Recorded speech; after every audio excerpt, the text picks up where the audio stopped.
Bom, pessoal, bom dia, boa tarde, boa noite. Vamos começar então aqui hoje o nosso nono vídeo, né? Então eu estava olhando aqui o calendário, né, desse semestre alternativo e a gente está no nono vídeo, então a gente tem mais o 10º, 11º e 12º, né? A gente tem mais 3 para fechar as 12 semanas, considerando que, na verdade, aliás, a gente tem 3 aulas, porque na primeira a gente não chegou a ter vídeo, né? Foi o texto e o início das atividades. Então a gente tem aqui pra frente, hoje a gente vai falar sobre a questão da cultura na América Latina, formação cultural, e aí a gente tem depois a questão da literatura, da imprensa, questão das fronteiras e das teorias, né? De certa forma, autores que marcam as teorias da comunicação, autores latino-americanos. Então a gente vai ter que acabar juntando, né, dois temas em uma para fechar nesses 3 últimos vídeos, né, nessas 3 últimas videoaulas. Mas hoje a gente, então, como eu comentei, a gente vai falar sobre a questão da formação cultural da América Latina, né? São 2 obras principais aqui que a gente tem, que tratam disso, que tá aí no plano. Uma é dos meios às mediações, é um livro do Jesus Martín Barbero, que é um livro fundamental para quem estuda depois teorias da comunicação e outras questões, né? Porque é um autor principalmente que a gente vai ver quando a gente for falar também da questão da teoria dos teóricos latino-americanos, do jornalismo e da comunicação. E outro é Culturas Híbridas, do Nestor Garcia Canclini, né? São 2 autores referência aí quando se fala de cultura na América Latina. Então, eu separei aqui, depois vocês vão ver nos slides, o material que eu tirei aqui, eu coloquei ali dos meios das mediações, página 217 a 260. Né? Na verdade, não é que vocês tenham que ler, né, essas páginas todas, é para ficar de referência que foi da onde foi retirado o que está aqui, o que eu vou falar, principalmente na aula de hoje.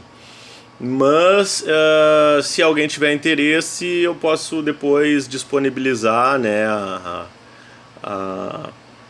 esses textos, né, porque na verdade eu não encontrei eles online gratuitamente, né, então eu teria que eu vou escanear e eu posso postar no Moodle mesmo algumas partes aí que são importantes para vocês, né, para vocês entenderem melhor como um material complementar. Então, a gente dando sequência àquela questão da formação da América Latina, a gente ficou até então principalmente na questão que se relaciona, né, social, política e econômica, né? Então a gente chega agora para a questão cultural. Né, e o Barbeiro ele vai colocar isso que eu até tinha comentado rapidamente em outro vídeo, né, em outra videoaula, que é a questão da formação de uma ideia de país, né, dentro dos países latino-americanos, porque como a gente viu, as divisões geográficas elas foram feitas conforme os interesses europeus, né, então as fronteiras foram delimitadas principalmente em razão desses interesses, então não necessariamente os povos eles se relacionavam, né? Então a imprensa e o rádio principalmente foram fundamentais para haver essa formação de um sentimento de nação no sentido moderno, né?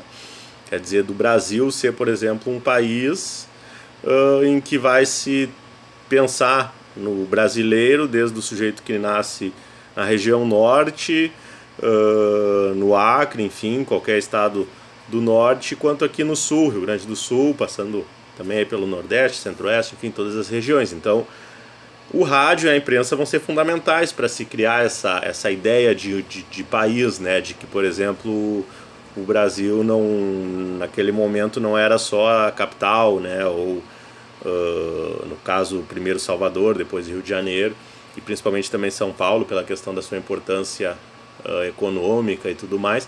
Então, o rádio e os meios de comunicação foram fundamentais, né, para se ter essa ideia, né, de principalmente em países grandes como o Brasil, e até mesmo no caso da Argentina, que também é outro país bastante extenso, né, de unificar essas regiões. Então, a partir disso acontece principalmente a partir da década de 30, que também, como quando vocês estudarem história da mídia, vocês vão ver que é também quando começa a se popularizar mais o rádio, né? Então, claro que inicialmente o rádio era um aparelho super caro, né? Tinha que ser, num primeiro momento ele era importado principalmente da Argentina, então eram poucas famílias que tinham, era algo da elite, né? Mas depois começou a se popularizar, né? E aí o rádio passou a ter, em determinado momento, mais influência até do que a imprensa escrita. Os meios com papéis políticos, ideológicos e empresariais, que a gente vai ver mais para frente, a questão do uso dos meios principalmente para questões políticas e ideológicas, né? Na verdade não tem muito como se separar, até se vocês... quando a gente pensa cultura sob o ponto de vista dos estudos culturais, né, que é uma das linhas que depois vocês vão ter mais para frente no curso o acesso, né, a esses diferentes tipos de perspectivas para se olhar a comunicação e o jornalismo, nos estudos culturais prevê justamente isso, como a cultura também sendo uma forma de embate se buscando a questão do poder, né? Então não tem como separar a questão cultural da questão histórica, da questão social, da questão econômica, da questão, né,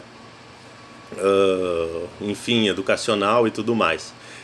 Então se tem nesse período também uma massificação, né, a ideia de massas, as cidades também começam a surgir, né, as grandes cidades, os grandes centros, as pessoas começam a ir para esses lugares, para São Paulo, para Rio de Janeiro principalmente, mas também para Porto Alegre, para Salvador, enfim, para as grandes cidades que hoje são principalmente as capitais, né? Então começa a surgir também uma ideia de massa e também, né, de movimentos populares que atraem essas massas, né? E aí se tem os populismos, que a gente vai voltar a eles daqui a pouco, um pouquinho mais para frente. Os estados passam a buscar essas massas, então, para legitimar, para essa legitimação nacional. E aí um dado que o Jesus Martín Barbeiro vai trazer é que de 1930 até 1960 o populismo é estratégia política em toda a América Latina, né? Então todos os países latino-americanos, se vocês pegarem todos os governos desse período, eles utilizam essas estratégias principalmente discursivas, né, de um populismo, e que são estratégias e usos da mídia que vão e voltam ciclicamente na história, né? Então hoje, por exemplo, recentemente a gente tem aí também uma onda de discursos populistas, e aí o populismo ele não necessariamente vai ser de direita e de esquerda, né? O populismo ele pode ser tanto de um quanto de outro, né? E a utilização das mídias e da principal mídia que se tem no momento histórico em que se vive é a principal característica. Na época da década de 30 a 60, a principal veículo era o rádio. Então aqui tem alguns que o Barbeiro traz, como por exemplo o Getúlio Vargas, que a gente já comentou a partir da década de 30. Lázaro Cárdenas no México, também, década de 30. Na Argentina, né, as massas vão tirar o Perón da prisão em 1945 para eleger ele em 1946, né? Então também foi um político que fez muito uso, né, do rádio principalmente. E aqui o Barbeiro vai colocar: foi num discurso de massa que o nacional popular se fez reconhecível pelas maiorias. Mas isso são fenômenos globais, né? Porque o próprio Hitler, e há N estudos que mostram isso, utilizava muito bem o rádio e o cinema, né, para propagar as ideias nazistas na população da Alemanha, né? Porque sozinho, né, ele não teria conseguido fazer tudo o que ele fez dentro da Alemanha. Então ele teve que persuadir, né, uma boa parte da população, e fez isso se valendo principalmente das mídias, né? Algo que também permanece até hoje, né? Os líderes políticos se valendo das mídias para persuadir, né, as populações dos países a acompanhar suas ideias, enfim, e manter eles ou colocar, né, no poder. O cinema em alguns países e o rádio em quase todos proporcionaram aos moradores das regiões e províncias mais diversas, uma primeira vivência cotidiana de nação, né? Aquilo que eu comentei antes. Então o cinema também é outra mídia que foi importante para se ter essa ideia, né, de que dentro dos países, de que eles eram um país, né, de que a Argentina, de norte a sul, era um país único, né, o Brasil, que é extenso, né, Equador, enfim, todos os países passaram por esse processo. Aí o Barbeiro vai colocar justamente isso: antes da aparição e da difusão nacional do rádio, o país era um quebra-cabeças de regiões altamente fechadas em si próprias. A Colômbia podia ser denominada antes de 1940 mais como um país de países do que como uma nação. Então, assim como no Brasil, né, que a gente até hoje tem diferenças culturais, né, bastante visíveis se vocês forem viajar para outros estados, ou quem é de outros estados e está aqui no Rio Grande do Sul, né, acaba percebendo. Mas então imagina isso antes, né, antes da era principalmente da internet, até mesmo da televisão. Então, assim como no Brasil, a Colômbia, né, o Barbeiro vai colocar isso, era um país de países, eram vários, como se fossem vários países dentro de um país, né, cada um com a sua cultura, com a sua história, com imigrantes vindo cada um de uma região, de outro lugar do planeta, e os nativos também, cada um com uma cultura diferente. Então eram muitas culturas diferentes, né, muitas histórias diferentes e muitas culturas. Aí então os produtos culturais, né, além dessa questão toda histórica, o rádio vai começar a ser fundamental. A música popular também, os declaradores, né, o rádio-teatro inicialmente, depois das radionovelas, depois das telenovelas. Hoje a gente tem as séries, então é um processo contínuo que não para. E antes disso tinha os romances folhetins, que eram que dá origem, né, à ideia que a gente tem hoje de novela, de telenovela e de série, né. Eram publicados fascículos de uma história longa em que se tinham técnicas literárias que são utilizadas até hoje, né? Como, por exemplo, tu despertar sempre no final de cada capítulo a curiosidade para o que vai acontecer no próximo, tu ter várias histórias secundárias, paralelas acontecendo, e vários personagens além dos protagonistas, e tu manter uma narrativa com que, se a pessoa perder 1 ou 2 capítulos na semana, ela não vai perder o fio da meada. Tu volta e meia a fazer retrospecto do que já aconteceu, para quem perdeu os capítulos anteriores voltar, né, a se interessar. Enfim, são técnicas que surgiram lá com a literatura, com a imprensa, com os romances folhetins, e que são utilizadas até hoje, né, pelas ficções televisionadas, seriadas também. Então, após 1960, os meios passam a ser prioritariamente dispositivos econômicos. Até o professor Francisco Rudiger, da PUC, ele tem um livro que se chama Tendências do Jornalismo, mas que, apesar do título, na verdade eu trato ele como um livro principalmente de história do jornalismo no Rio Grande do Sul. Ele vai apontar essa transição, né, mas ele aponta principalmente como a década de 30, como um momento em que os veículos de comunicação, os jornais, eles vão deixar de ter uma prioridade, um foco principal no político, para ser o modelo, a ideia de empresa, né, como algo que gera lucro, como o patrocinador sendo o principal objetivo, né, tu ter o patrocinador, tu ter a questão da financeira como sendo o principal motivo de existência, né, daquele veículo. Então se tem essa mudança de modelo, né? Apesar de que eles sempre conviveram, né? Por isso depois a gente vai ver até a ideia de hibridez do Canclini. Então a gente tem uma diversificação da indústria também, né? E aí os regimes militares da América Latina, que a gente já comentou, né? Então eu não vou repetir aqui. Tem a ideia de milagres de desenvolvimento, que é algo que não foi só do Brasil também, né? Da ideia de se evoluir 50 anos em 5 anos, etc. O professor Weinberg, também da PUC, ele tem um livro que se chama, não vou lembrar agora o nome, mas é um livro de 2001 em que ele conta a história das comunicações, principalmente sobre a perspectiva no Brasil, principalmente sobre a perspectiva das tecnologias, né? Ele vai citar a questão das telecomunicações, e que foi algo que foi feito até no período do regime militar, e que permitiu com que as pessoas passassem a poder se comunicar entre elas em diferentes regiões, né?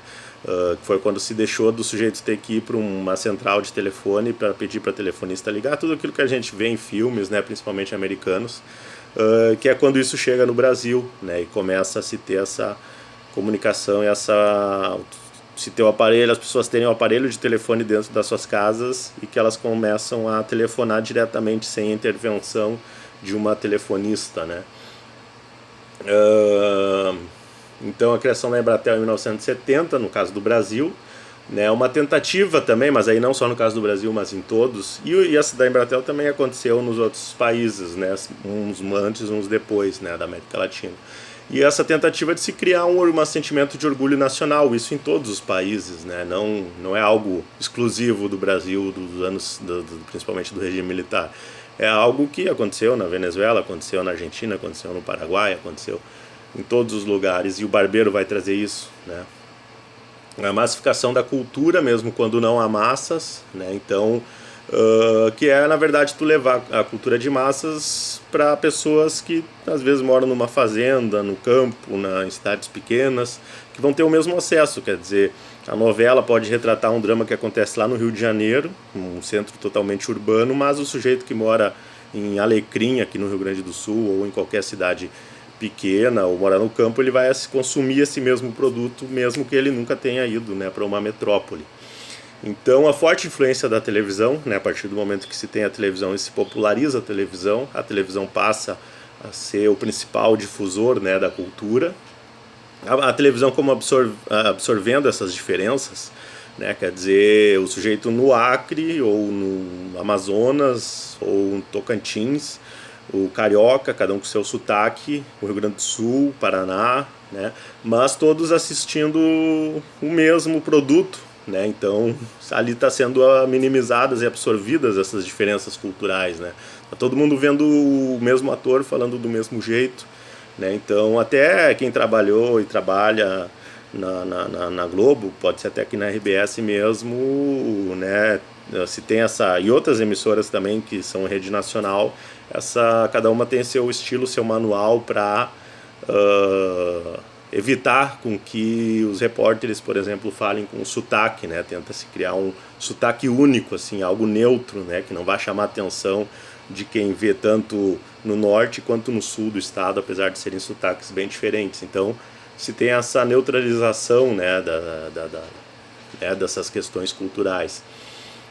A televisão passa a afetar os outros meios, claro, né? Pluraliza-se, né? Se tem essa segmentação de públicos, então, pois principalmente com a TV a cabo, né? Canal de notícias, canal voltado para esporte, programas também, programa de esporte, programa de política, programa de economia, né? As editorias do que era antes no impresso e continua sendo. De 1980 em diante, a comunicação na América Latina seguindo a lógica das novas tecnologias. Aí a gente chega no livro das culturas híbridas, do Canclini. E o Canclini vai colocar justamente isso: entendo por hibridação processos socioculturais dos quais as estruturas ou práticas discretas que existiam de forma separada se combinam para carregar novas estruturas, objetos e práticas, né? Quer dizer, tanto as questões das tecnologias quanto as culturais, uma não extermina a outra, né? O popular não extermina o erudito e vice-versa. E as tecnologias também, o rádio, ele foi decretada a morte dele com a televisão, depois com a internet, com o cinema, enfim, com tudo, mas ele continua, né? Então pode mudar o aparelho, o receptor, mas a estrutura do rádio segue existindo, né? Então essa mistura, né? Essa hibridez, né? de culturas e de tecnologias, né? A palavra hibridação aparece mais dúctil para nomear não só as combinações de elementos étnicos ou religiosos, mas também a de produtos das tecnologias avançadas e processos sociais modernos ou pós-modernos, né? Então, isso que eu falei. No contexto latino-americano, então, a gente tem a virada do século XIX para o século XX, que, em linhas gerais, acaba acompanhando aquela era progressista americana, né? E nos anos 20 e 30 a expansão do capitalismo e a ascensão democratizadora dos setores médios e liberais, né? Então, entre a década de 20 e de 30, de uma maneira geral na América Latina, essa vai ser uma das principais características. Nessa tem a difusão em massa das escolas, que é um ponto importante, mas que às vezes a gente acaba achando que sempre foi assim, né? Mas na verdade os dados trazem aqui, o Barbeiro traz nos anos 40, né? Forte industrialização, crescimento urbano, maior acesso à educação, média e superior e novas indústrias culturais. No Brasil, em 1890, por exemplo, 1890, final do século XIX, 84% da população era analfabeta, em 1920, 75%, em 1940, 57%, né? Então, principalmente no período pré-rádio, né, em que o principal meio de comunicação era o meio impresso, então é interessante a gente pensar que 20%, menos de 20% da população era alfabetizado, né? Então é interessante pensar isso, porque 80% ficava tendo acesso pela leitura de outros ou pelos comentários de outros, e com o rádio muitas pessoas não alfabetizadas acabam tendo acesso aos mesmos produtos culturais e também jornalísticos, né? Redução relacionada com a popularização também dos meios, livros, jornais e revistas, quer dizer, a imprensa escrita também teve um papel importante na alfabetização da população, porque de início, mas aí claro, não vou entrar aqui, mas pensando em história da imprensa e né, das tecnologias, as pessoas buscavam se alfabetizar também para ler os livros, né, depois para ler os jornais. Então teve uma importância, né, para o aceleramento e para a alfabetização das pessoas de um modo geral. Um hibridismo, então, como eu falei, ao invés da substituição do antigo e do tradicional pelo novo, né, não, eles convivem, né, e se apropriam muitas vezes um do outro, né, muitas vezes é feito, por exemplo, é regravada uma música num estilo qualquer de um clássico, né, então peças de literatura históricas que são adaptadas para cinema, para rádio, para televisão, para novela, né? Então é feito um aperfeiçoamento através desse híbrido. Os escritores latino-americanos, a gente vai falar especificamente sobre isso em outro momento, né? Buscavam no jornalismo uma forma de receber salário, movimentos culturais no sentido de criação de cultura e identidade nacional mais do que o rigor das ditaduras, né? Então a literatura, a música, o cinema, na verdade, cumpriu um papel muito mais eficaz na formação de uma identidade nacional do que aquela coisa forçada das ditaduras de cantar o hino nacional antes de começar a aula nas escolas, etc, etc, etc. Muito pelo contrário. Isso muitas vezes tinha um efeito totalmente contrário, né? As pessoas pegavam nojo, passavam a ser antipatriotas por conta dessa coisa de obrigação, né? Era muito mais eficaz, e é até hoje muito mais eficaz, de despertar um sentimento de nacionalismo nas pessoas se valendo dos produtos culturais, né? E é muito do que os Estados Unidos fez ao longo dos anos, por isso que sempre, se vocês forem para os Estados Unidos, quem já foi já percebeu, tem bandeira americana para tudo que é lado, né? Então tinha uma lei, não sei se tem até hoje, que, por exemplo, obrigava os filmes, em alguma cena do filme tinha que aparecer a bandeira americana, nem que fosse num quadro, num banheiro, né? Então os Estados Unidos usou isso com muito mais eficiência do que o Brasil e os países latino-americanos, né? Então, ampliação do mercado de bens culturais e redução do analfabetismo, né? Introdução de novas tecnologias da comunicação, isso também é visto em outras disciplinas, né? Essa transição, imprensa, rádio, TV, internet, né? Cinema também, que é um ponto importante que vai permanecendo, né, na cultura. Na América Latina, o patrimônio tradicional sendo responsável. Se tem essa imagem, essa ideia de que o patrimônio tradicional, como museus, principalmente museus, mas enfim, teatros, etc., como sendo algo de responsabilidade dos governos, do Estado, e a cultura moderna, shows, música, enfim, às vezes exposições de arte mais, né, contemporâneas, como sendo algo do privado, né? Então se tem esse modelo nos países, de maneira geral, nos países latino-americanos.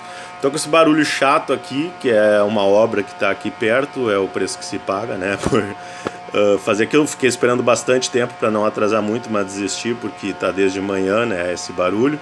Então, eu espero que não tenha comprometido o áudio, que vocês possam compreender bem. E vou encerrar, então. Eu tentei não me alongar muito, até por isso eu acabei falando um pouco rápido demais, enfim.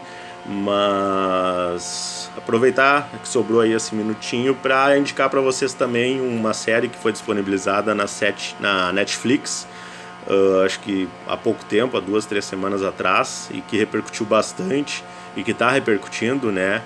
Que é Immigration Nation, né? Uma série que trata sobre a questão dos imigrantes ilegais nos Estados Unidos e a política do Donald Trump de tolerância zero, né? Então pega muito a questão da América Latina, né? Porque são principalmente os principais imigrantes ilegais que tem nos Estados Unidos são os latino-americanos, principalmente mexicanos, mas também hondurenhos, porto-riquenhos, salvadorenhos, né? E a gente também viu aí notícias recentes de centenas de brasileiros também que foram deportados. Então é uma série, acho que são 6 ou 7 episódios, e vale muito a pena porque tem toda aquela complexidade até daquilo que a gente viu da compra, da guerra, né, do território mexicano por parte dos Estados Unidos, que simplesmente usurpou do México, e agora eles submetem, né, os mexicanos a um processo de tortura psicológica e física, né, e não só os mexicanos, mas praticamente todos os imigrantes ou que pretendem ser imigrantes e refugiados também, refugiados de guerra, né.